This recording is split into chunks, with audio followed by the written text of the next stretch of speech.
Bismillahirrahmanirrahim. Assalamualaikum warahmatullahi wabarakatuh. Waalaikumsalam warahmatullahi wabarakatuh. Kembali lagi di channel Kolaka Muslim Center, dan alhamdulillah kita sudah memasuki Ramadan yang ke-14, dan seperti yang kita tahu bersama bahwasannya masa pandemi juga belum berakhir sampai hari ini, dan menurut kabarnya juga terakhir yang saya lihat itu korban yang terpapar positif corona itu sudah sampai mencapai 12.000 kalau tidak salah, Ustaz, ya.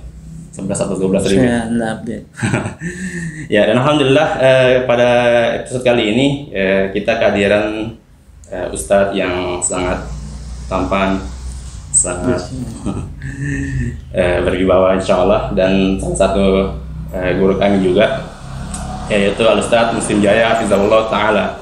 Dan pada kali ini juga kita akan kembali membahas tentang masalah pandemi ini, dan memang karena banyak sekali masyarakat yang masih belum bisa menyikapi pandemi ini dengan sikap yang baik dan benar, dan masih banyak juga yang tidak mengikuti arahan-arahan dari pemerintah juga. Nah, Ustaz, untuk kali ini mungkin supaya lebih tercerahkan kita semua, Ustaz, saya mau berikan beberapa pertanyaan kepada Ustadz, yaitu tentang bagaimana sikap kita seharusnya. Atau sebelumnya, ini kita sepakati konsep dulu.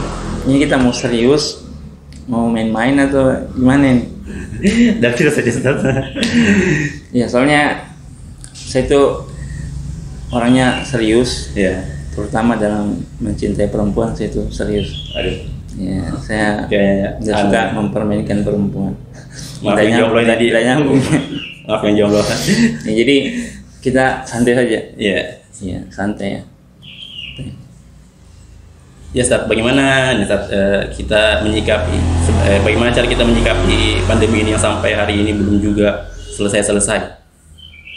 Ya. Kan banyak yang sudah mulai bosan mungkin dengan keadaan, sudah mulai jenuh. Sebelumnya saya jawab, karena ini konsepnya santai. Saya mau, ini apa sih nama kajian ini? Kolaka Muslim Center. Podcast ya. Podcast. Bisa dijelaskan mungkin apa itu podcast? Podcast itu yang saya pahami, pot itu tempat bunga, ya, ini pot. Case itu kontan, berarti pot yang di kontan, gitu ya. Apa sih podcast ini? Menurut sejauh yang saya paham, podcast itu sebenarnya awalnya dia, Ustaz, di siaran radio yang memang sebenarnya hanya menggunakan audio, Ustaz, tidak menggunakan visual. Tapi karena perkembangan zaman, akhirnya yang tadinya itu bincang-bincang di radio, itu yang biasa siaran di radio, itu sekarang mulai divisualisasikan melalui di YouTube itu. Dan adapun isi dari podcast itu sebenarnya tidak cenderung harus ngobrol begini, Ustaz. Ada juga yang sendirian, yang monolog, yang memang dia hanya mengeluarkan saja unek-uneknya dia. Curhat. Ya, semacam curhat begitu. Dan kan sekarang banyak kan, Ustaz, platform-platform untuk podcast, memang kayak Spotify, kemudian juga Anchor, itu di situ mereka upload semua anunya, apa namanya? Iya. Gitu. Jadi bukan pot yang dibayar tunai ya. Perlu, jadi kaidahnya kita berilmu sebelum beramal, ya, karena ini podcast. Oh, ternyata podcast itu bicara-bicara lepas, gitu ya, curhat, gitu ya. Oh ya, terkait dengan pertanyaan tadi tentang bagaimana kita menyikapi kondisi pandemi ini, ya. Ya, bismillahirrahmanirrahim. Alhamdulillahi rabbil alamin, wassalatu wassalamu ala nabiyina Muhammadin wa ala alihi wa ashabihi ajmain, amma ba'd. Ya, tentunya sebagai seorang mukmin, maka kita diajarkan oleh Nabi SAW bahwa seorang mukmin itu hanya menyikapi semua keadaan dengan dua sikap. Di seorang mukmin itu diajarkan oleh Nabi SAW, semua keadaan yang menimpanya itu disikapi dengan dua sikap. Ya. Apa itu? Ilham. Daus. Daus. Ini kamera enggak nih, geser nih. Dua sikap apa itu? Yang pertama, Daus satu, Erwin satu. Habis waktu, Erwin. Baik, barakallahu fikum. sabar dan syukur. Sabar dan syukur. Ya. Nabi SAW bersabda dalam hadis yang sahih, ajaban li amril mu'min, sungguh menakjubkan keadaannya orang-orang beriman. Inna amrahu kulluhu khairan, karena semua keadaan urusannya itu baik baginya. Lalu Nabi SAW mengatakan, walaitsa dzaka li ahadin illa li mu'min, dan tidak ada seorang pun yang keadaannya seperti ini kecuali seorang mukmin saja. Ketika dia ditimpa sebuah musibah yang tidak dia senangi, maka dia sabar dengan itu, dan itu kebaikan baginya. Lalu di sisi yang lain kata Nabi SAW, dan ketika dia ditimpa kesenangan dan dia bersyukur, maka itu juga baik baginya. Jadi diantara keadaan seorang mukmin, ketika ditimpa musibah dia sabar, ketika ditimpa kenikmatan dia bersyukur. Nah, menyikapi keadaan saat ini, pandemi ini, maka ini sebuah hal yang nikmat atau yang tidak nikmat? Tidak nikmat. Tidak nikmat, berarti sikap kita dalam menyikapi ini adalah sabar. Dan itu baik bagi kita. Makanya siapapun dari setiap manusia yang mengalami ini, di antara mereka ada yang baik keadaannya dan ada yang buruk. Siapa yang baik keadaannya? Mereka yang beriman.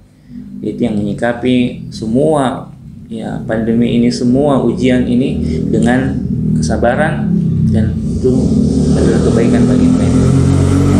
Jadi kita hanya menyikapi semuanya dengan dua sikap, sabar dan syukur.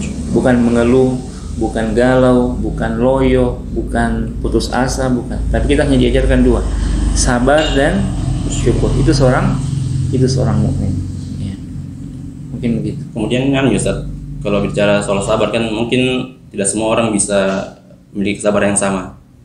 Tergantung mungkin tingkat keimanannya atau apa. Kemudian bisa jadi ketidakpahamannya tentang pandemi ini. Apakah ini pandemi merupakan azabkah, ujiankah, atau musibah atau apa Ustaz? Ini atau nikmat ya.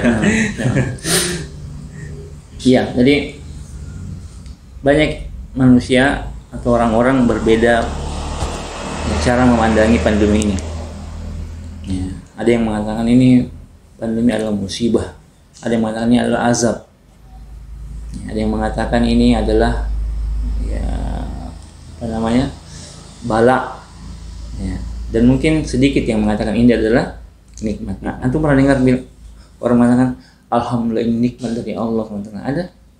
Mungkin ada, tapi sedikit. Ikhwan dirahmati Allah SWT, apakah pandemi ini musibah atau azab atau bala atau nikmat? Itu tergantung keadaan seseorang dalam menyikapinya. Bisa jadi pandemi ini musibah bagi sebagian orang, bisa jadi ini adalah azab bagi sebagian orang. Bisa jadi ini adalah bala, dan bisa jadi pandemi ini adalah nikmat. Jadi tidak bisa kita mutlakkan ini musibah, ini bala, ini ujian ini. Ini keadaannya berbeda-beda. Nah, perlu mungkin kita pahami sedikit apa itu musibah, apa itu bala, apa itu azab. Musibah disebutkan para ulama kita, ini maknanya adalah dari sisi bahasa ad-dahr. Musibah itu bermakna ad-dahr, sesuatu yang menimpa kita, sesuatu yang mengenai diri kita. Ini makna musibah. Jadi semua yang menimpa kita akibat perbuatan kita. Dia bisa yang baik yang kita senangi, dia bisa yang buruk yang tidak kita senangi. Makanya Allah berfirman dalam Al-Quran, wa ma asabakum min musibah fabima kasabat aydikum, dan tidak ada satupun musibah yang menimpa kalian kecuali itu karena perbuatan tangan kalian. Makanya musibah itu adalah buah dari perbuatan kita. Seseorang mencuri, akhirnya ditangkap. Musibah itu bukan?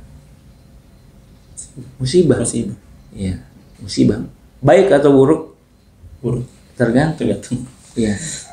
Tergantung. Bisa jadi kita menganggap itu buruk padahal itu baik. Betapa banyak orang tidak berhenti menjadi pencuri kecuali setelah ditangkap. Kalau dia tidak ditangkap, mungkin dia jadi pencuri terus. Maka ditangkapnya dia musibah baginya. Baik atau buruk? Ya, Tergantung. ya tergantung dia memandang bagaimana. Ya.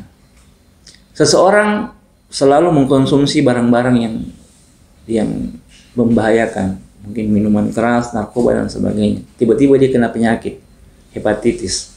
Musibah atau bukan? Musibah. Baik atau buruk? Tergantung. Kalau dia paham, ya, bahwasanya mungkin dengan itu dia bisa berhenti, maka justru musibah itu baik baginya. Maka begitu juga dengan ya keadaan ini. Kemudian yang kedua, bala. Ya. Musibah dan bala ini sesuatu yang berbeda. Bedanya bala dan musibah itu ada sebab perbuatan kita. Kalau bala tidak ada. Dia mutlak dari Allah. Seseorang selalu olahraga, seseorang selalu menjaga kesehatan. Kadarullah sakit. Berarti sakitnya itu adalah musibah atau bala? Bala. Kalau orang yang memang suka mengkonsumsi barang-barang yang berbahaya lalu sakit, itu musibah. Karena itu perbuatan, akibat dari perbuatan. Tapi ada orang jaga kesehatan, olahraga, tidak mengkonsumsi barang-barang yang berbahaya, qadarullah sakit. Maka sakitnya itu adalah bala. Ada orang rajin bersedekah, rajin menolong orang, tiba-tiba dapat ya keadaan usahanya bangkrut. Ya, ada tidak orang rajin bersedekah bangkrut? Harusnya kan rajin bersedekah, iya, rezekinya tambah lancar. Tapi dia sudah rajin sedekah, dia sudah rajin tolong orang, bangkrut. Bisa tidak yang terjadi? Bisa, dan tentu ada yang seperti ini. Maka itu adalah bala. Ya. Beda dengan orang yang rajin main judi, rajin foya-foya, tiba-tiba bangkrut. Nah, ini musibah. Karena itu dari perbuatan tangannya. Tapi kalau dia tidak pernah melakukan sebab-sebab itu, tiba-tiba dia mendapatkan, maka ini namanya bala. Ini namanya bala. Dan bala ini kebaikan. Asyaddun nasi bala'an al-anbiya. Manusia yang paling keras balanya adalah para nabi. Summa solihun, lalu orang solih setelah para nabi. Summa amsal fal amsal, kemudian yang semisalnya dan semisalnya. Yubatalu rajul ala hasibini. Seseorang akan ditimpakan bala sesuai dengan kadar agamanya. Coba lihat, Nabi menyandingkan bala dengan kesolihan, dengan keimanan. Ya, artinya apa? Semakin tinggi keimanan kita, maka semakin besar bala yang Allah berikan. Nabi SAW juga bersabda, Inna Allah idza ahabba qauman ibtalah. Sesungguhnya Allah kalau mencintai seorang hamba, suatu kaum, Allah pasti kasih bala. Berarti bala ini keburukan atau kebaikan? Dia kebaikan. Bala itu disandingkan dengan hal-hal yang baik dari Allah SWT. Tapi bedanya dengan musibah, kalau musibah ada sebab perbuatan kita, kalau bala tidak. Paham ini ya? Iya, baik. Tapi agak susah ya, bagaimana membeda ini bala atau iya.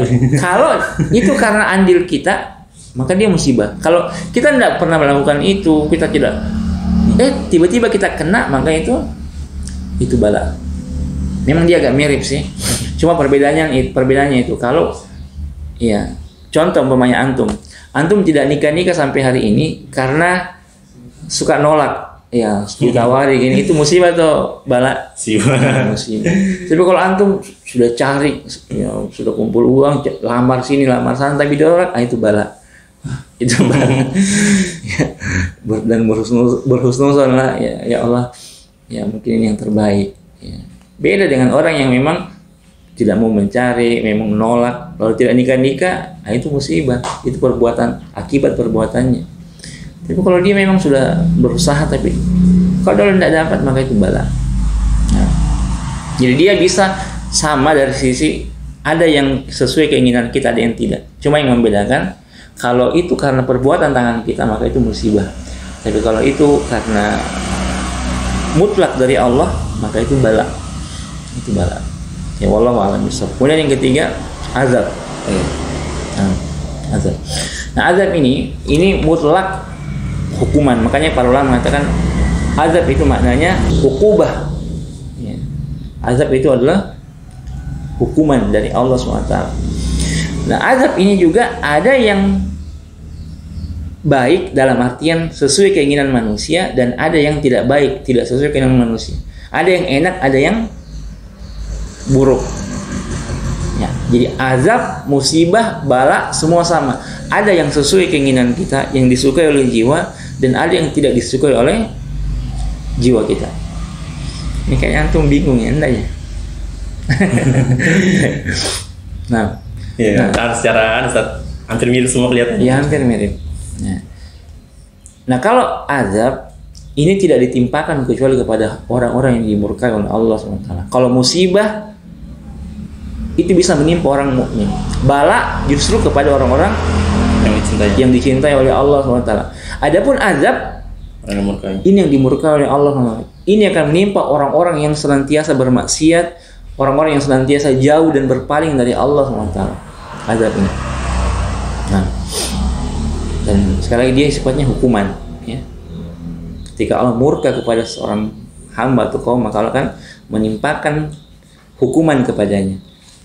Bisa jadi hukumannya enak menurutnya, dia suka dihukum dengan hukuman itu, dan bisa jadi hukuman itu tidak enak baginya. Apa contoh hukuman atau azab yang tidak disukai oleh jiwa? Ya, contoh ya banyak. Seperti yang terjadi di Palu, daerah-daerah yang memang tempatnya kemaksiatan itu dihukum, diazab oleh Allah Taala. Nah, ini tentu sesuatu yang tidak disukai oleh jiwa. Ya, gempa bumi, ya, sebagaimana yang menimpa orang-orang ya, kafir di zaman-zaman terdahulu dari kaum-kaum yang kafir kepada Allah, itu diazab oleh Allah. Kaum Nabi Lut dibenamkan ke dalam tanah, kemudian kaum Ad juga, ya. Semua ini adalah azab yang tidak disukai oleh jiwa. Nah, di sana ada azab yang disukai oleh jiwa.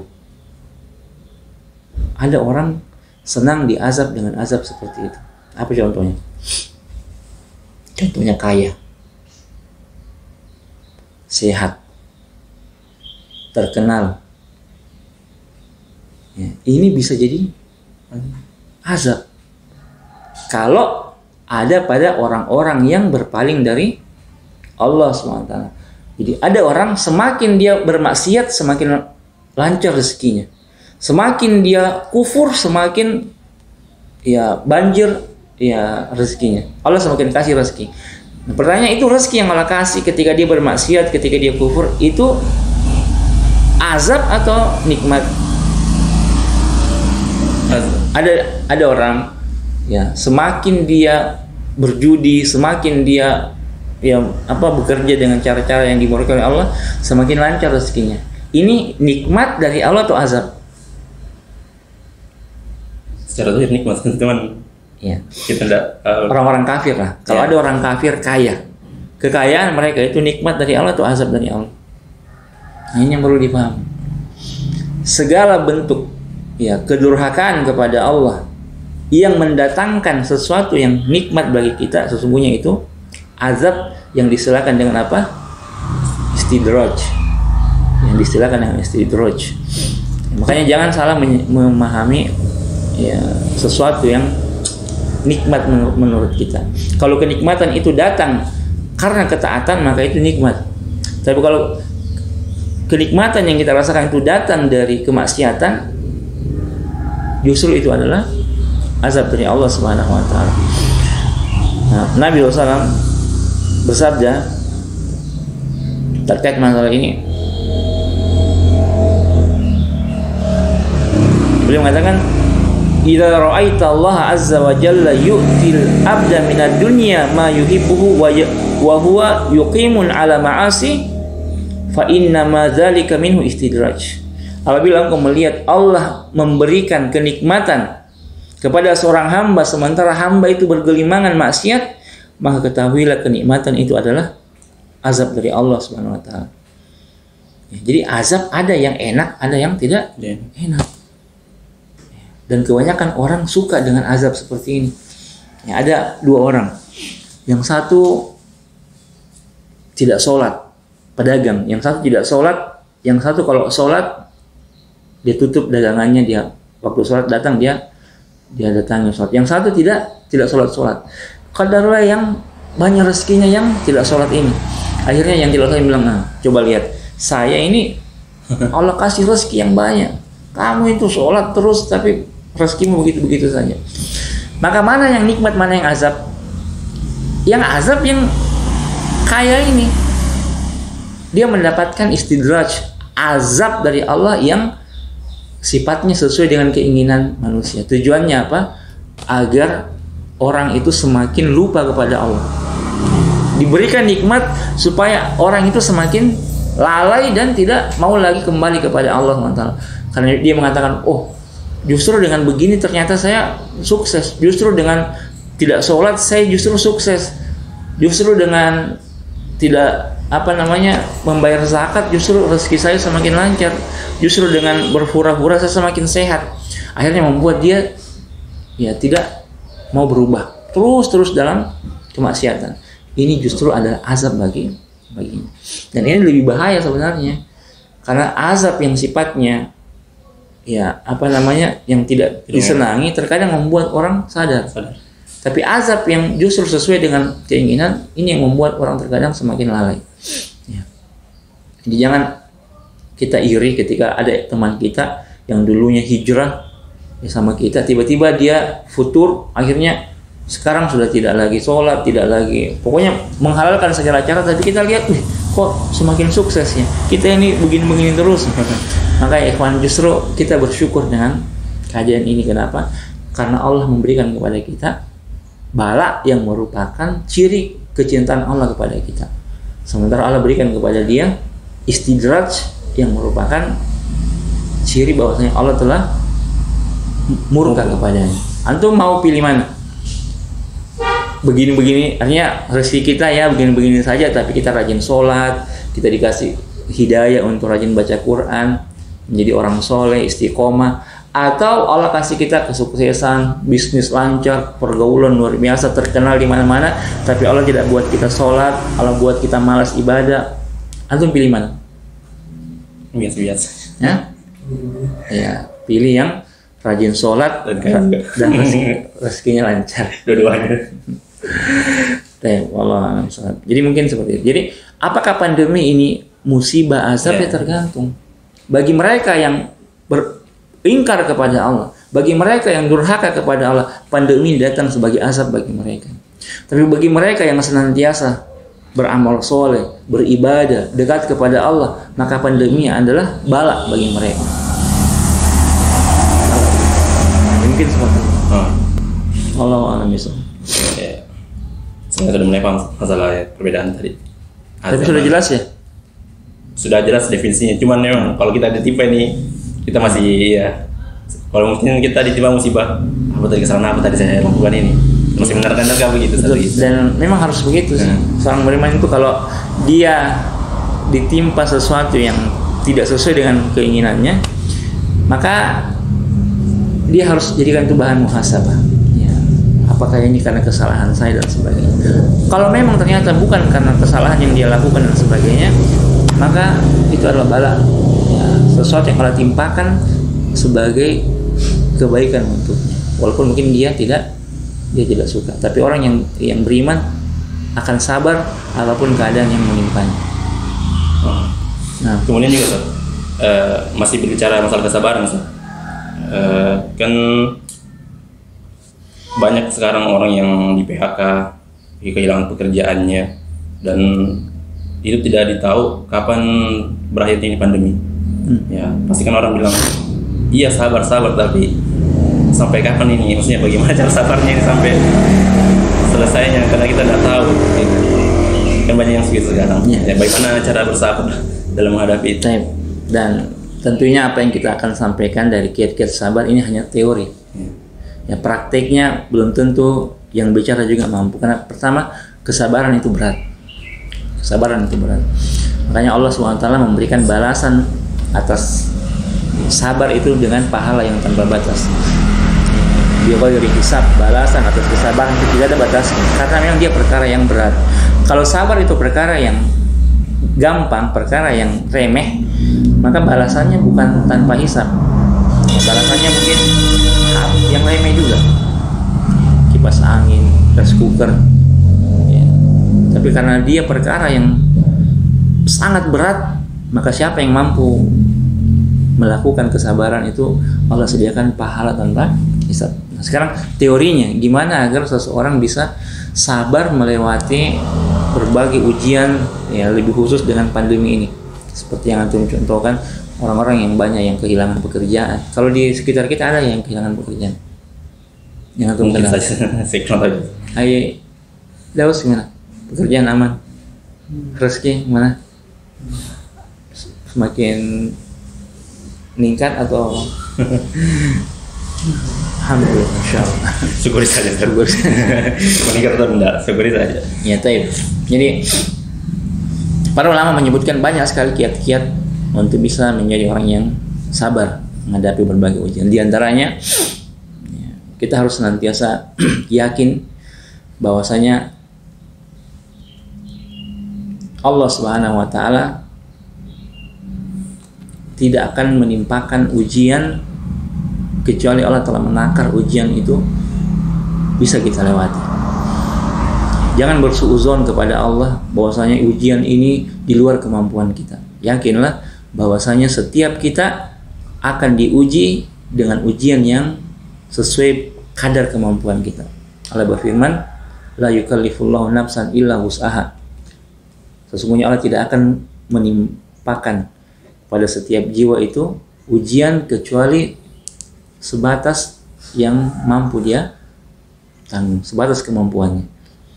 Seberat apapun keadaan pandemi ini, ketahui dan yakinilah Allah sudah menakar itu tidak pernah di atas kemampuan kita. Baik yang di PHK, baik yang omsetnya menurun, baik yang positif profit, baik yang mungkin keluarganya meninggal, ketahuilah semua itu tidak pernah melewati batas kemampuan kita. Kita pasti bisa melewatinya. Yang penting kita sabar. Jadi ini yang modal penting. Yakinkan diri kita, kita pasti bisa melewati ini. Kemudian yang kedua, di antara kiat kesabaran yaitu ya, kita harus tahu bahwasanya Allah Subhanahu wa taala adalah zat yang maha penyayang bagi hamba-hambanya. Allah penyayang kepada kita melebihi ibu kita. Nabi SAW bersabda, "Wallahu arham bi ibadihi min hadhihi bi waladiha." Sesungguhnya Allah itu lebih menyayangi hambanya melebihi kasih sayang seorang ibu kepada anak bayinya. Antum bisa bayangkan bagaimana seorang ibu menyayangi anak bayinya. Kalau antum punya anak bayi, istri antum, bagaimana istri antum sama anak bayi antum? Hafan, antum belum punya istri. Ya. Antum bisa lihatlah bagaimana seorang ibu yang melahirkan, yang menyusui, yang mengandung itu sangat menyayangi seorang bayi, yang bayinya sendiri, sangat menyayanginya. Bahkan seorang ibu rela begadang, rela sakit, rela demi untuk bayinya. Tapi kata Nabi SAW, sungguh-sungguh Allah jauh lebih menyayangi kita ini, hamba-hambanya, dibandingkan seorang ibu menyayangi bayinya. Sekarang pertanyaan, kalau kita meyakini hal ini bahwa Allah adalah zat yang maha menyayangi kita, maka kita tidak akan mungkin bersedih dalam artian ya berputus asa dan suuzon, ya benci, marah dengan keadaan yang menimpa kita. Tapi kita akan melewati itu dengan sabar. Ya. Kaitannya di mana? Kita kasih analogi. Seorang ibu, ada tidak seorang ibu yang tega menyakiti anak bayinya? Udah satu lagi lah. Ya, kecuali dia gila.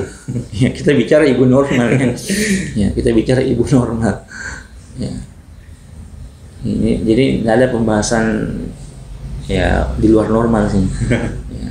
karena yang hadir juga orang-orang normal semua, kecuali ada yang tidak normal. Nah, jadi kita bicara ibu yang normal. Ada tidak ibu yang normal itu tega menzolimi anaknya, menyakiti anaknya? Ada tidak? Apapun yang ibu berikan kepada anaknya itu wujud kasih sayang atau wujud kebencian ibu kepada anak? Kasih sayang. Apapun itu karena sang ibu sangat sayang kepada anaknya. Apapun, ketika sang ibu menahan sebuah makanan dari sang anak, itu karena si ibu jengkel sama si anak atau karena si ibu sayang sama si anak?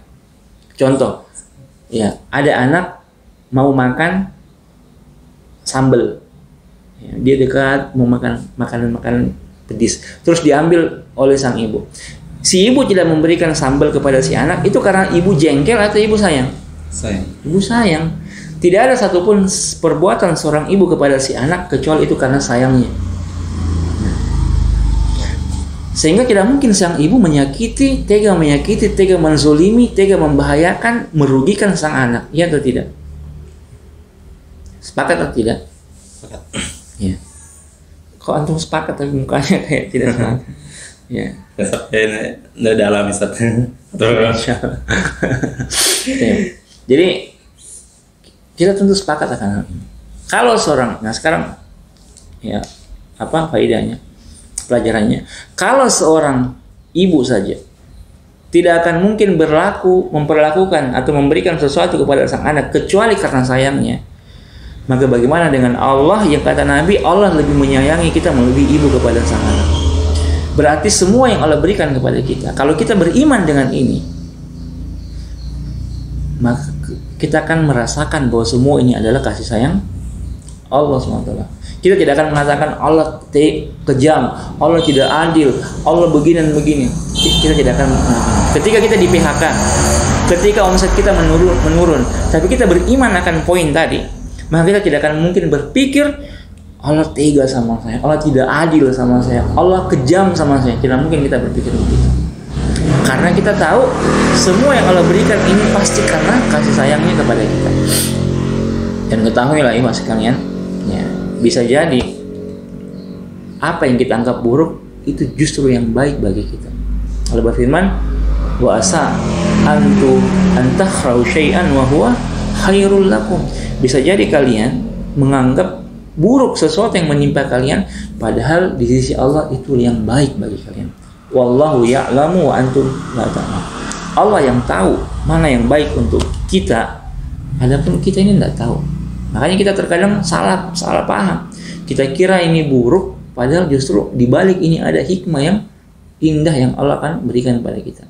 Maka berhusnuzon dan yakinlah bahwasanya Allah zat yang maha mencintai kita, menyayangi kita, yang tidak mungkin memberikan sesuatu kecuali karena Allah sayang kepada kita. Nah, kalau kita lemah dalam keyakinan ini yang membuat kita akan marah, akan sedih berlebihan, akan tidak sabar, protes dan sebagainya. Nah, kemudian di antara kiat yang lain untuk bisa bersabar melewati pandemi ini, ya, yaitu dengan melihat orang-orang yang ada di bawah kita. Nabi SAW bersabda, "Unzuru ila man huwa asfala minkum, wa la tanzuru ila man huwa fawqakum, fa wa ajdaru ala tasdaru nikmatallahi alaikum." Perhatikan saja orang yang kenikmatan dunianya di bawah kalian. Dan jangan sibuk melihat orang yang nikmat dunianya di atas kalian. Karena hal itu akan lebih membuat kalian bisa bersyukur atas semua nikmat dan keadaan yang Allah berikan kepada kita. Jadi keadaan pandemi ini, keadaan orang berbeda-beda. Setiap orang pasti masih ada orang yang lebih susah darinya. Nah, Nabi mengajarkan kita perhatikan orang-orang yang di bawah kita ini. Ya, tentu kita disuruh perhatikan bukan dalam rangka untuk menertawai dia. Oh, kamu itu kasihan sekali, lebih susah dari saya. Kasihan kayak bukan itu, tapi tujuan kita memperhatikan orang yang di bawah kita agar kita bisa apa? Bersyukur, sehingga kita tidak pernah menganggap bahwasanya ya keadaan pandemi ini adalah ya kiamat bagi kita. Kalau ada orang yang di PHK, kehilangan pekerjaan, tapi dia masih punya keluarga, maka dia lihat ada orang yang tidak punya pekerjaan plus tidak punya keluarga. Ada tidak orang gitu? Sebatang kara. Ya, orang sebatang kara. Dari yang ngurus. Nah, ada yang ngurus. Alhamdulillah, antum walaupun di PHK, alhamdulillah masih punya istri, masih punya orang tua, masih punya anak, masih punya. Ada orang yang tidak punya keluarga, masih sebatang kara. Tidak punya pekerjaan plus sebatang kara. Tapi alhamdulillah dia masih sehat, masih bisa sholat, masih bisa beraktivitas. Ada tidak orang yang kehilangan kemampuan untuk beraktivitas, tidak punya kaki, yang untuk masuk WC saja dia harus merangkak atau mungkin harus butuh pertolongan orang. Ada tidak orang begitu? Banyak. Bahkan ada yang hanya bisa terbaring di tempat tidur. Dan lebih dari semua itu, ketika kita merasa bahwasanya Allah masih memberikan kita keimanan untuk bisa beribadah, ini cukup bagi kita untuk bahagia dengan keadaan ini. Kenapa? Karena nikmat yang sesungguhnya bukanlah nikmat duniawi, tapi nikmat yang sesungguhnya adalah nikmat ukhrawi, nikmat agama. Jadi yang lebih paham lagi masalah tentang kesabaran. Ya. Jadi sekali lagi itu cuma teori. Ya.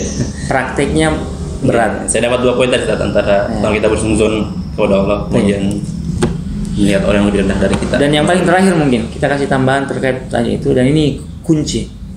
Ya, ini kalau kita tidak punya kuncinya, semua yang tadi itu sia-sia. Apa itu? Berdoa kepada Allah, minta kesabaran. Ya, jadi semua kiat-kiat tadi, bahwasanya kita harus yakin bahwasanya Allah Maha Penyayang kepada kita. Kita tidak akan mungkin punya pemikiran seperti itu kalau Allah tidak berikan pemikiran itu. Maka minta kepada Allah, ya Allah, jadikan saya senantiasa mampu mengingat nikmat-Mu, mampu berhusnuzon kepadamu, mampu bersyukur kepadamu. Minta kepada Allah. Kemudian yang kedua tadi, perhatikan orang yang di bawah kita. Maka kalau Allah tidak berikan kepada kita taufik, tidak mungkin kita bisa lihat orang yang di bawah kita. Walaupun mungkin kita lihat orang di bawah kita, kita tetap merasa ini tidak ada apa-apanya. Maka yang bisa memberikan kepada kita hidayah untuk bisa merasa lebih baik dari sisi nikmat dibanding kebanyakan orang itu Allah. Jadi yang terakhir yang bisa kita pegang sebagai kunci ada senantiasa meminta kepada Allah petunjuk hidayah agar Allah jadikan kita sabar dan selalu bersyukur atas keadaan. Mungkin seperti itu. Ya, Ustaz. Tadi kan berbicara kesabaran, sekarang saya mau bertanya masalah terkait ibadah di masa pandemi. Ya, jadi yang kita pahami sekarang kan segala-galanya dibatasi. Banyak batas mulai dari jarak antara kita dengan teman kita, sampai perkara ibadah pun sampai kita ada di beberapa daerah suami istri dilarang. Ya. Itu kan biasanya berefek bagi sebagian mungkin satu orang Muslim yang kalau tidak sholat di masjid dia semangat ibadahnya ya gitu, tidak semangat ketika dia sholat di masjid. Dan sekarang pemerintah membatasi itu untuk dianjurkan tidak sholat di rumah.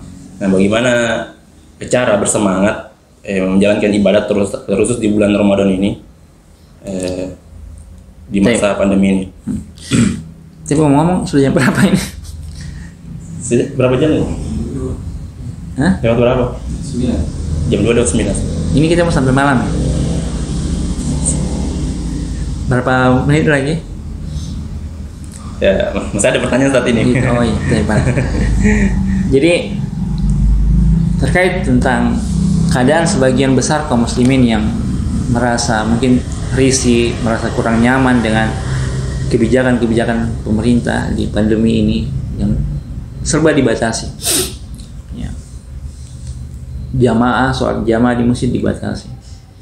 Silaturahim dibatasi. Kumpul-kumpul ziarah dibatasi. Ya.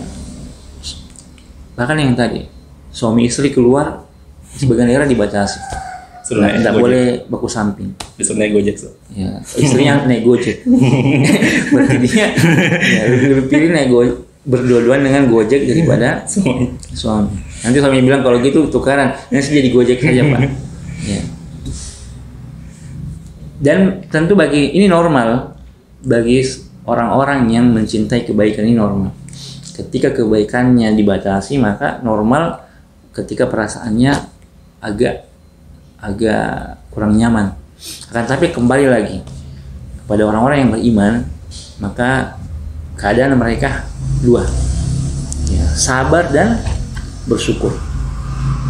Ketika kebaikan-kebaikan itu terbatas, maka dia bersabar. Ya, ini bersabar. Dan sebenarnya kalau kita mau melihat bagaimana para ulama menjelaskan ya keadaan-keadaan seperti ini, maka kita tidak perlu merasa ya ada yang hilang dari kebaikan-kebaikan itu. Kita tidak perlu merasa pembatasan pemerintah terhadap sholat, akses sholat berjamaah dan sebagainya. Kita tidak perlu merasa itu mengurangi pahala kita sehingga membuat kita galau. Kalau kita mengerti ya duduk persoalannya sebagaimana yang dijelaskan para ulama. Apa maksudnya? Maksudnya begini. Kalau kita menginginkan pahala, itu yang kita inginkan. Kita ingin pahala kita banyak, kita ingin balasan kebaikan dari Allah itu kita dapatkan. Maka tidak ada ya yang menghalangi kita untuk mendapatkan itu walaupun keadaan pandemi ini membatasi kita. Semua pahala-pahala yang kita bisa dapatkan ketika pandemi ini tidak ada, itu tetap bisa kita dapatkan tanpa dikurangi sedikit pun walaupun keadaan kita seperti ini. Sebutkan semua ibadah dan pahala-pahala yang disediakan ketika pandemi belum ada, terutama Ramadan. Ya, mungkin kita lebih galau karena Ramadan ini, yang biasanya kita sholat tarawih, biasanya kita sholat kumpul-kumpul habis tarawih, buka bareng dan sebagainya, jadi tidak ada. Nah, sekarang coba keutamaan apa, pahala apa, dan ibadah apa yang ada di saat pandemi belum datang, yang hilang ketika pandemi ada? Apa kira-kira? Kita bicara pahala ya. Tidak ada, semua ada. Tidak ada yang berkurang sedikit pun. Contoh, sholat tarawih. Oke lah, sekarang tidak ada sholat tarawih di masjid berjamaah. Tapi apakah pahala sholat tarawih hilang? Tidak. Hilang ya kalau antum tidak mau sholat tarawih. Tapi kalau antum mau sholat tarawih, maka ya di sini juga bisa sholat tarawih, ya atau tidak? Iya kan? Jadi sholat tarawih tidak masuk di masjid. Kalau dia katakan, tapi kan pahalanya berbeda, yang bilang berbeda siapa? Bahkan sebagian ulama lebih menguatkan pendapat sholat tarawih di rumah itu lebih utama pahalanya daripada di masjid. Karena hukum sholat sunnah itu lebih afdal di rumah. Berdasarkan sabda Nabi SAW, afdal sholat fi buyutikum ila maktubah. Sebaik-baik sholat itu di rumah kecuali sholat wajib. Tarawih wajib atau sunnah?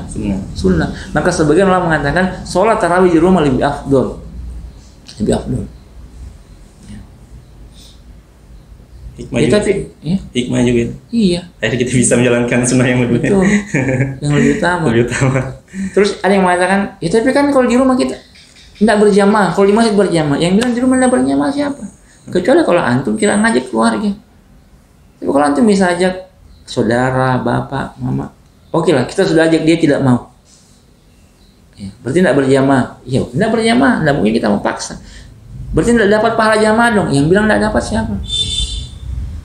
Walaupun kita sholat sendirian, karena keadaan uzur, begitu juga sholat 5 waktu yang tadinya di masjid jamaah, tiba-tiba di rumah.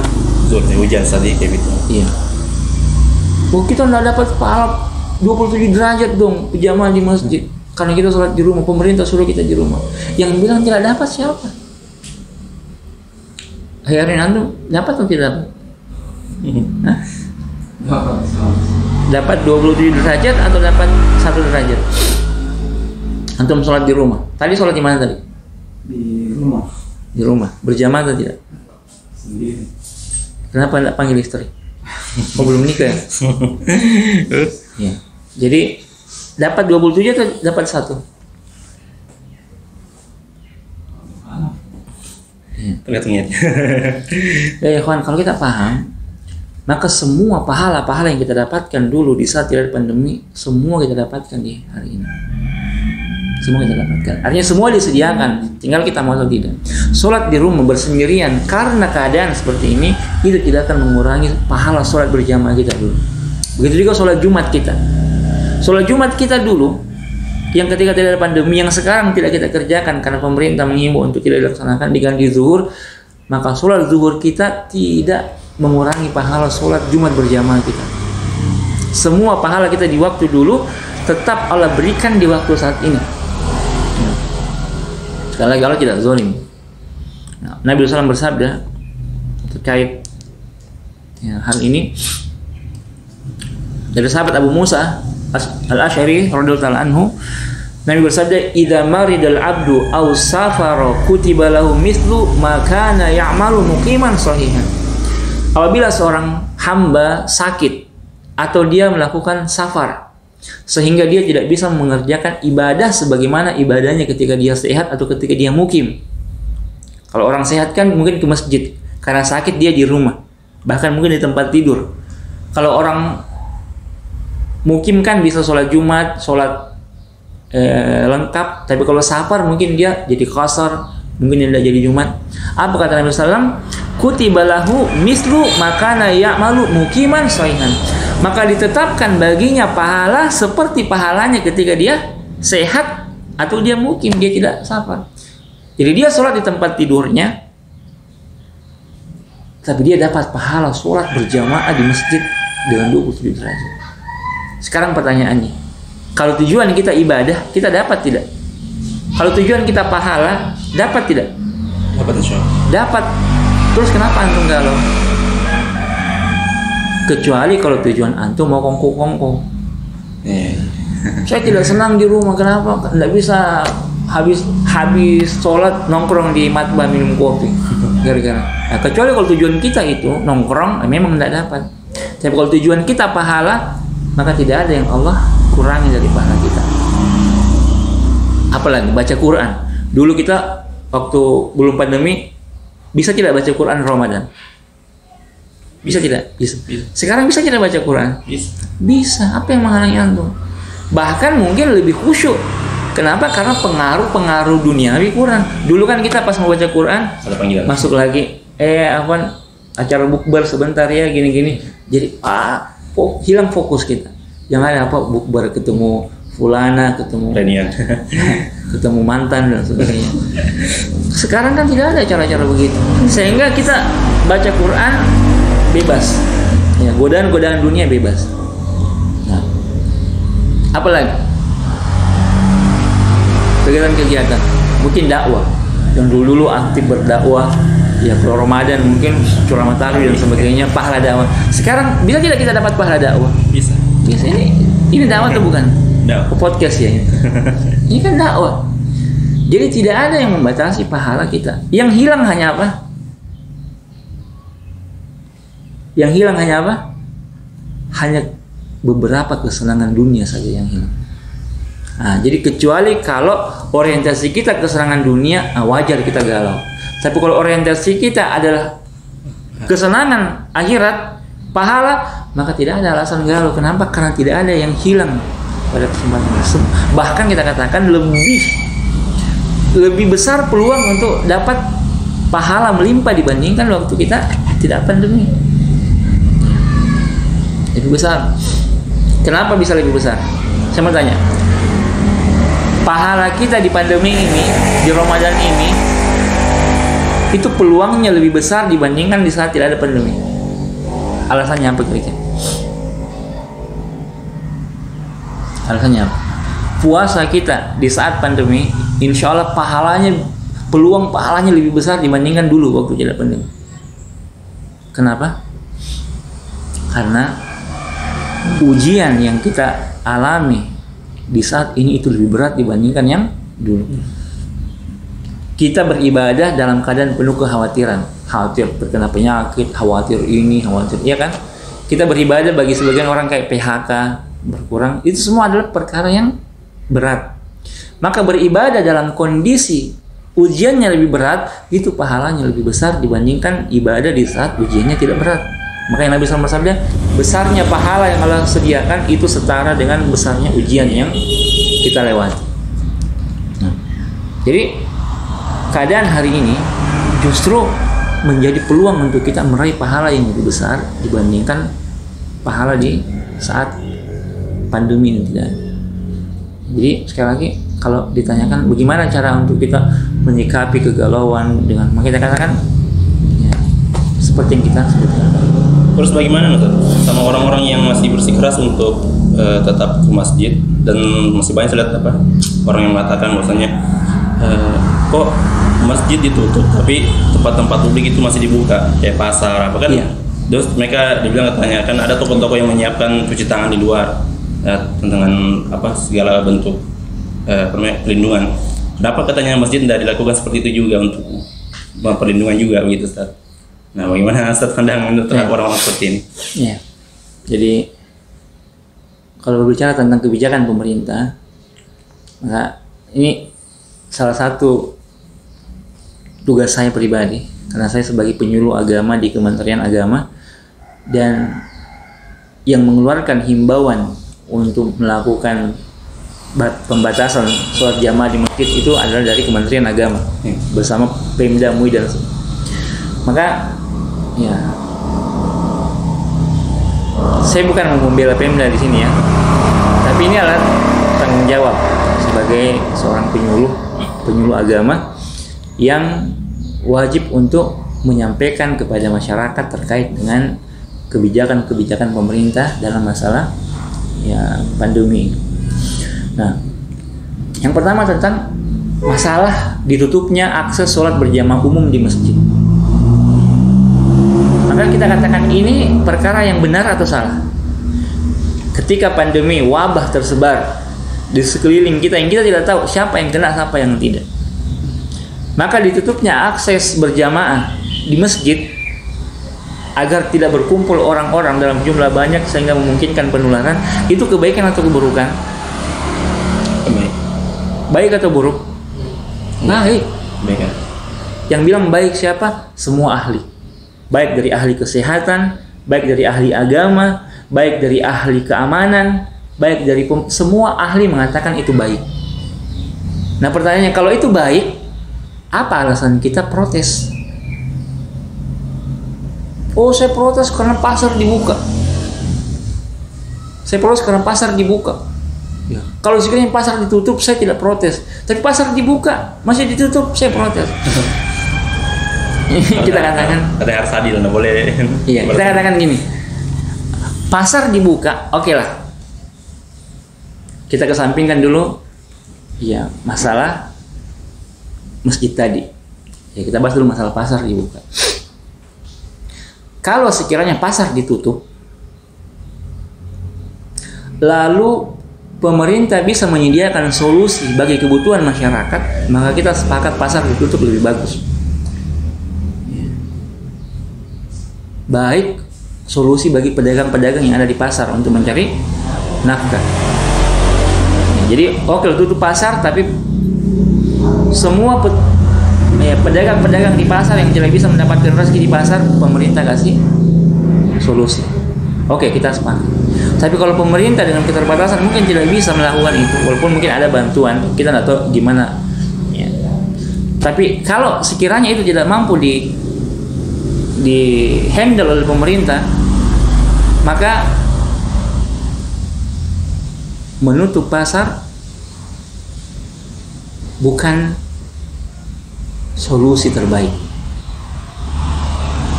Bukan solusi terbaik.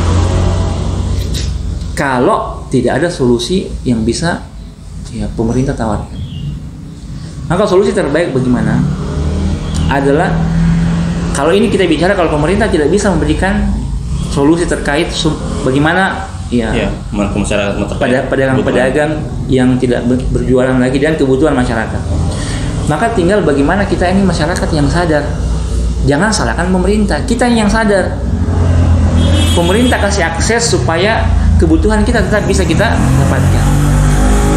Itu baik atau buruk? Baik tentunya, karena pemerintah buka akses agar kebutuhan kita terpenuhi. Berarti yang menjaga batasan di pasar ya kita. Yang menjaga pasar hanya pasar kita. Ini poin dulu. Bisa dipahamin ya? Saya dengan itu kayak pakai perlengkapan APD yang Iya, pakai perlengkapan. Kemudian tetap juga kita berusaha untuk tidak bersentuhan secara bebas dan sebagainya, tetap jaga jarak dan sebagainya. Ya. Yang kedua,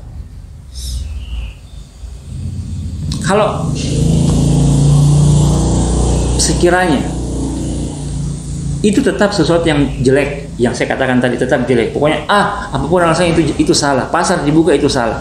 Oke lah, kita ambil pendapat pasar dibuka salah. Kalau memang kita tidak sepakat dengan yang saya sampaikan tadi, berarti pasar dibuka adalah kesalahan. Oke lah. Tapi masjid ditutup kesalahan atau kebaikan? Masjid ditutup dasarnya kesalahan. Kalau pada dasarnya. Karena pandemi, karena untuk menghindari penularan, masjid ditutup. Kebaikan atau kesalahan? Kebaikan itu. Baik, berarti pasar dibuka kesalahan. Paham ya? Baik. Kalau pasar dibuka kesalahan dan masjid ditutup adalah kebaikan, kenapa kita mau dikotomikan, mau menabrakkan? Apakah kita juga minta masjid dibuka? Kalau begitu terbuka dua keburukan. Pasar dibuka keburukan, masjid dibuka keburukan juga. Keburukan. Antum minta mana yang bagus? Satu kebaikan, satu keburukan, atau dua-duanya keburukan? Antum pilih mana? Sekarang kita kembali dulu. Kalau antum bingung ya. Ya, pemerintah dan semua ahli dalam rangka meminimalisir penularan, menutup tempat-tempat berkumpulnya orang secara umum, salah satunya masjid. Sehingga akses jamaah di masjid secara umum ditutup. Itu baik atau buruk? Baik kan untuk menjaga. Baik. Kunci dulu ini, itu baik. Pertanyaannya, pasar dibuka baik atau buruk? Ini tergantung. Kalau saya sih, kalau tidak ada solusi dari pemerintah, maka selama kita bisa jaga SOP, itu tetap kebaikan karena kebutuhan kita. Terlepas dari itu, anggaplah pasar dibuka buruk, oke lah, pasar dibuka buruk. Tapi masjid ditutup baik atau buruk? Baik. Baik. Sekarang antum mau mempermasalahkan dua hal ini. Mau antum apa? Mau antum masjid juga dibuka supaya sama pasar? Berarti antum menginginkan dua keburukan terjadi. Antum maunya pasar ditutup? Iya, kalau tidak bisa, maka tetap syukuri masjid ditutup dalam rangka kemaslahatan dan tetap kita menyayangkan pasar dibuka. Jangan mindset kita mengatakan pemerintah tidak adil, masjid ditutup, pasar dibuka. Maunya masjid juga dibuka. Ini namanya menginginkan terbukanya dua pintu keburukan. Alhamdulillah. Ada yang mengatakan bahwasanya yang mengatakan pasar itu adalah satu-satunya solusi kebutuhan kita. Kalau pasar ditutup, kebutuhan tidak tersalurkan. Itu salah. Ada yang mengatakan begitu. Kenapa? Karena solusi untuk kebutuhan sudah ada. Apa itu? Online. Bisa tidak orang belanja online? Jadi tidak perlu ke pasar kan? Kurir. Iya. Kita tidak perlu ke pasar. Ada kurir yang pergi beli ikan di pasar. Tidak usah kita ke pasar beli sayur. Ada kurir yang pergi ke sayur beli ikan. Paham tidak? Ini benar atau tidak? Sekilas benar. Tapi kalau dikaitkan dengan tuntutan tutup pasar, ini salah. Ada kurir, tapi tidak ada penjual. Itu kurir mau beli ikan di mana? Tutup pelelangan, tutup pasar. Oke lah. Agar kita ini bisa belanja dari rumah, tinggal pesan online. Oke. Online kurir. Tolong belikan saya ikan. Saya tidak mau ke pasar. Oke lah. Kurir bilang maaf, pasar tutup karena permintaan Anda. Pelelangan tutup karena permintaan Anda. Antum makan apa? Jadi analogi bahwasanya kita ini kebutuhan kita ini tersalurkan walaupun tidak ke pasar. Kita bisa lihat online. Ya berarti tetap pasar harus ada. Harus ada. Berarti bukan permasalahan kita ke pasar atau tidak ke pasar. Paham tidak ini? Kemudian kan juga tidak semua orang bisa online. Betapa banyak orang yang tidak punya Android. Betapa banyak orang punya Android tidak tahu online. Dan betapa banyak orang kebutuhannya tidak bisa diwakili dengan online. Contoh, dia mau beli jahe, dipesan sama istrinya, jahe yang ukurannya tidak terlalu tua, tidak terlalu muda. Ya, pokoknya yang Kurir gimana? Kurir mengerti.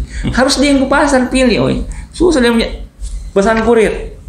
Kurir tolong yang jangan tua jangan muda ya, ukurannya agak begini segini. Kurir bilang kita sendiri apa ya? Kita yang pergi. Saya tidak tahu apa yang kita mau, terlalu ribet. Jadi tidak semua kebutuhan kita itu bisa diwakili oleh online. Jadi sekali lagi kita bukan mau mengatakan lebih bagus pasar dan bukan itu, kita tidak mau membandingkan karena memang perbandingannya tidak cocok. Ya. Tapi harusnya kita bersyukur dengan semua kebaikan-kebaikan yang ditawarkan pemerintah. Masjid ditutup dalam rangka mengantisipasi penyebaran virus ini, itu kebaikan. Pahala kita dapat walaupun di rumah. Urusan pasar dibuka dan lain sebagainya. Maka kalau toh pun itu salah, maka jangan menjadikan alasan untuk kita nuntut masjid juga dibuka. Karena kan kedua keburukan terbuka. Iya. Wallahu a'lam. Ya. Kemudian Ustaz, ada berapa saat ini? Ada 3 kayaknya. Ya. Terkait masjid tadi, masalah masjid.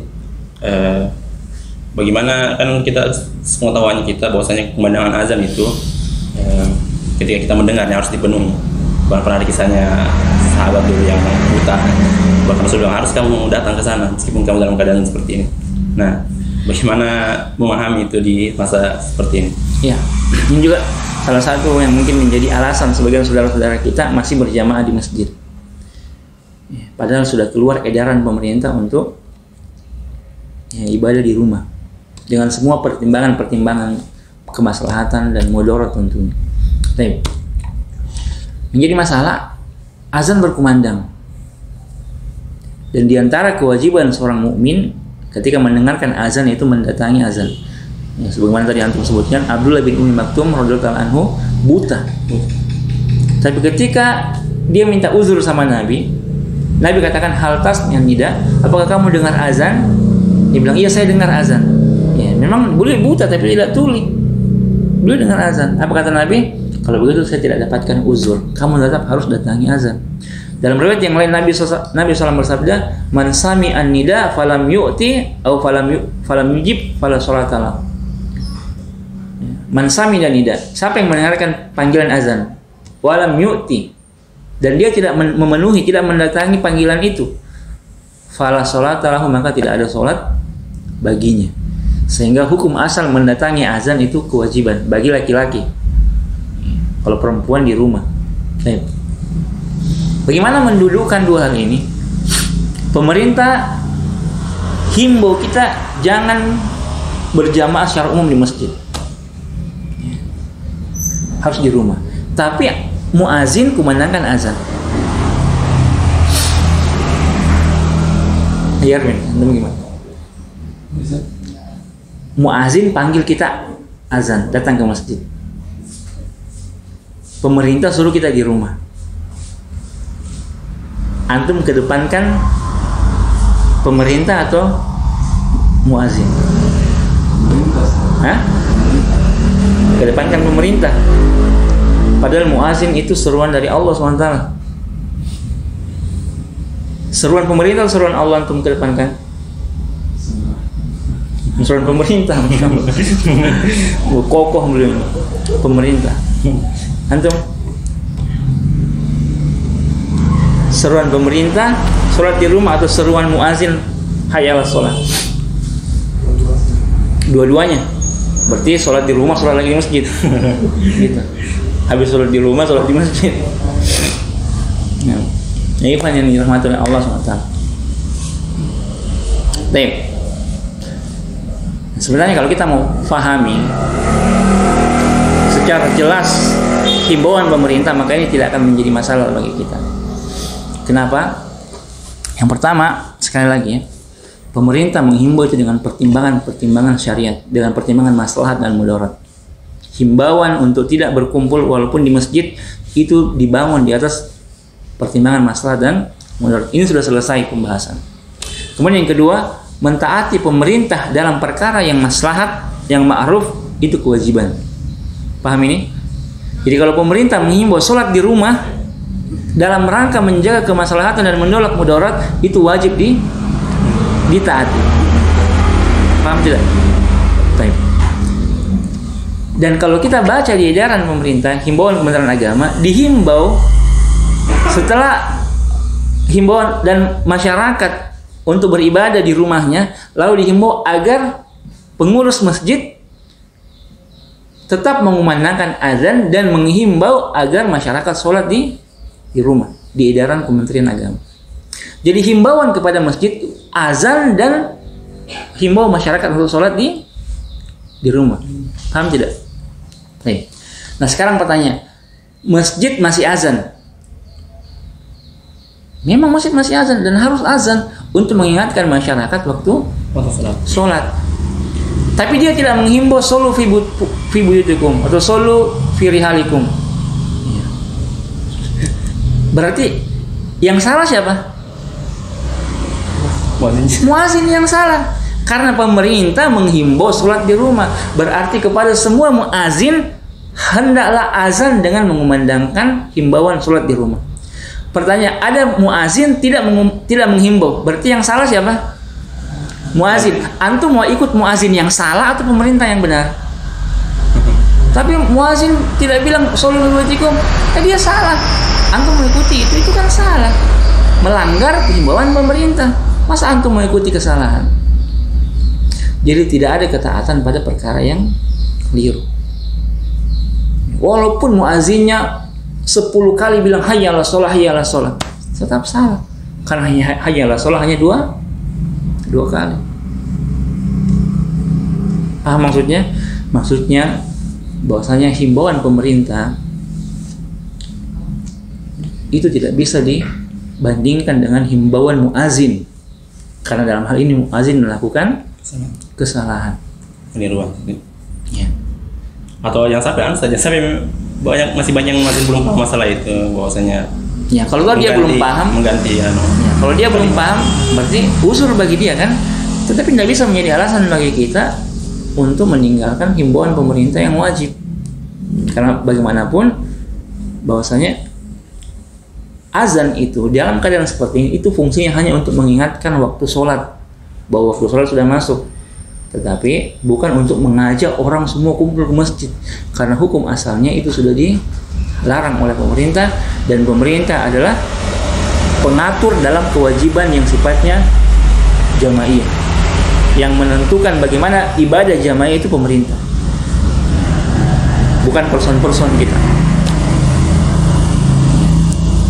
Terus bagaimana sama orang yang masih mengatakan kenapa kita harus takut sama virus corona? Kan segala sesuatu kan Allah sudah takdirkan. Kalau toh kita mau kenapa sih, itu sudah takdir Allah. Kenapa? Tapi kalau biar meskipun ya kita tetap masih, kalau Allah takdiran kita tidak bakal kena ya.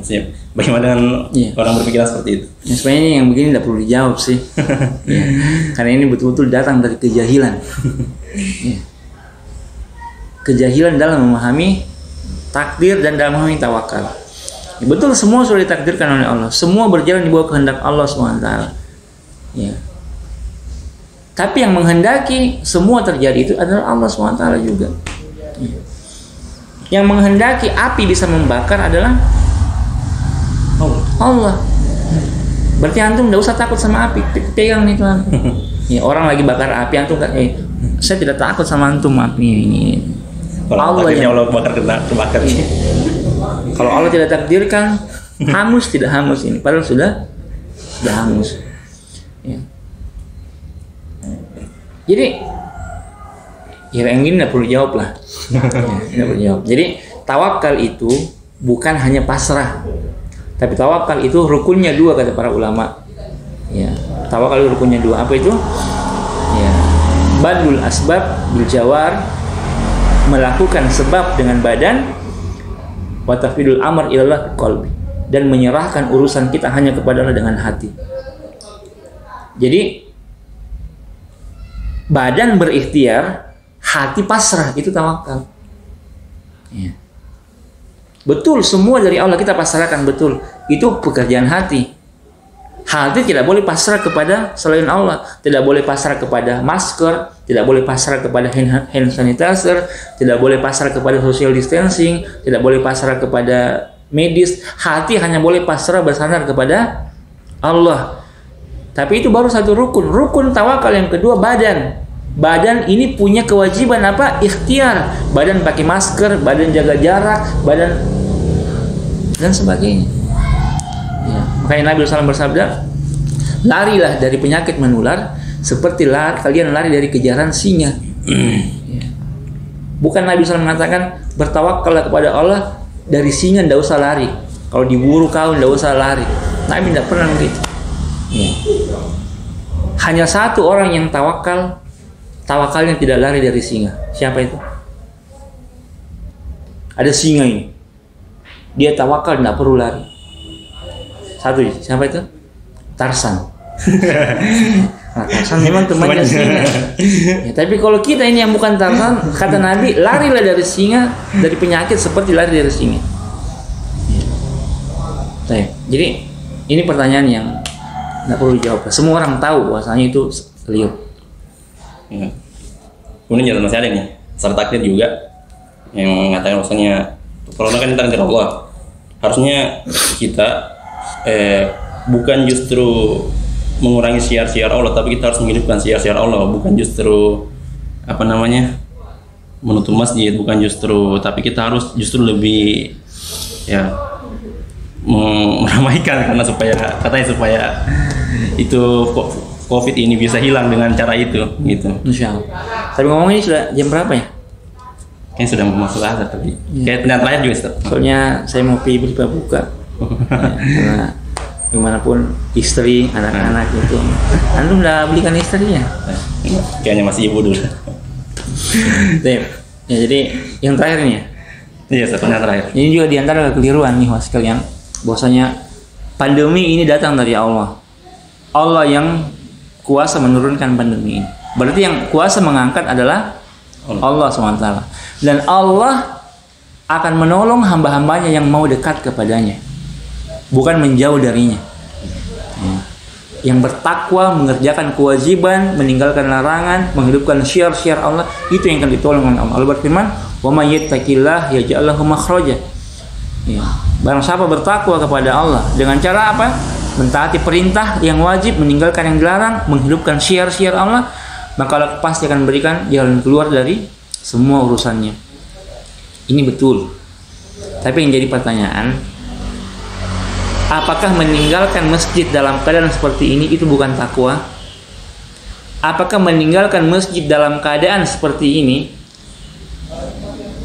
ya sesuai dengan arahan para ulama dan pemerintah, itu bukan menghidupkan syiar-syiar Islam? Justru menghindari kemudaratan, walaupun itu berkumpul di masjid, itulah takwa, itulah syiar-syiar Islam, itulah mengerjakan kewajiban. Dan sebaliknya, tetap berkumpul di masjid dan tidak mempedulikan himbauan para ahli, itulah tidak takwa, itulah meninggalkan kewajiban, dan itulah yang tidak menghidupkan syiar-syiar Islam. Loh kok bisa? Oh iya, karena yang memerintahkan kita untuk jangan membahayakan diri dan jangan membahayakan orang adalah Nabi SAW. Nabi bersabda, la darar wala dirar, jangan membahayakan dirimu dan jangan membahayakan orang lain. Wala taqtul anfusakum, jangan kamu membinasakan dirimu.